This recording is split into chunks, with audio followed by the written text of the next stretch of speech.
엎친 데 덮친 격으로 코로나19에 이어 유가 전쟁까지 겹쳐서 파란만장했던 지난 한 주가 지났습니다.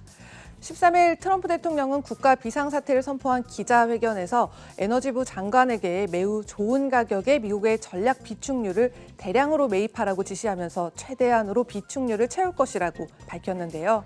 이에 대한 의견들이 굉장히 분분합니다. 먼저 국제유가가 폭락한 만큼 저가 매수에 나서겠다는 해석이 있고요. 다음은 원유 매입을 통해 국제유가를 다시 끌어올리겠다는 뜻이 있고요. 마지막은 전략 비축유 카드를 통해서 러시아에 반격을 가했다는 해석도 가능합니다. 그래서 국제유가는 장중 한때 8%까지 급등하기도 했습니다. 또한 5월분 인도분 브렌트유는 배럴당 6.05% 상승한 35.23달러까지 거래가 됐습니다. 그리고 지난 금요일 4월물 WTI는 0.7% 상승한 31.73달러에 거래를 마감했습니다.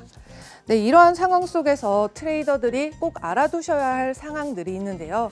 오늘은 시장의 불확실성을 주도하고 있는 실제 주요 이슈들에 대해서 정리해 보도록 하겠습니다. 네, 일단 상황을 정리해보자면요. 중국이 서아프리카와 사우디아라비아산 원유 수입을 줄였다는 보도가 있었는데요. 중국의 원유 수요가 감소할 것이라는 예상은 시장을 흔들었고 또 유가는 빠지기 시작했습니다.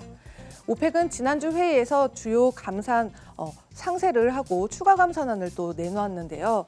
현재 러시아의 지원이 필수적인 상황 속에서 또 러시아는 수출량이 줄지 않았기 때문에 오펙의 바람에 따라 산유량을 줄일 필요가 없다고 판단을 했는데요. 대신 자국의 이익을 우선시하면서 감산안의 거부권을 행사했습니다. 또한 주말 중에는 사우디가 고객들이죠. 특히 아시아 국가를 대상으로 할인된 가격의 원유를 수출하면서 산유량을 일일 1,230만 배럴까지 증가시켰다는 보도가 이어졌는데요. 하지만 가격 전쟁이라는 것은 양측이 공격에 나서야만 성립이 되겠지만요. 아직은 그런 상황은 벌어지지 않았습니다.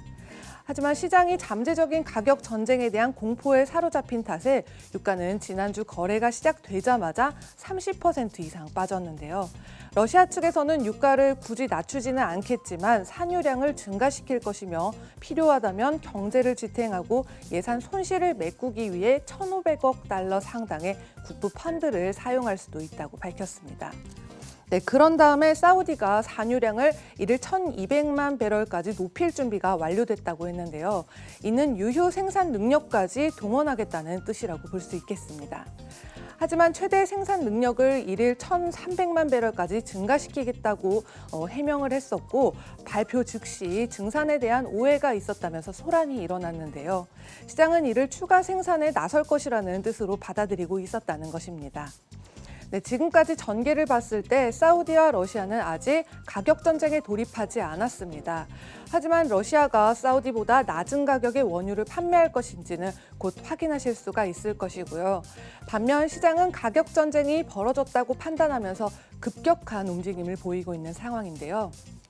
네, 이러한 서사가 이어지는 동안은 시장의 불확실성이나 또 큰 하락폭도 당분간은 개선되기가 어려울 것으로 보입니다.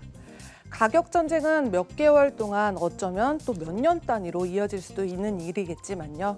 사우디와 러시아가 원유 수요를 살려내는 것에 성공한다면 아마 5월 초에는 수요 데이터가 공개될 때에는 안정된 시장을 확인해 보실 수가 있을 것 같습니다. 지금까지 글로벌 금융시장 심쿵 브리핑 펄스였습니다.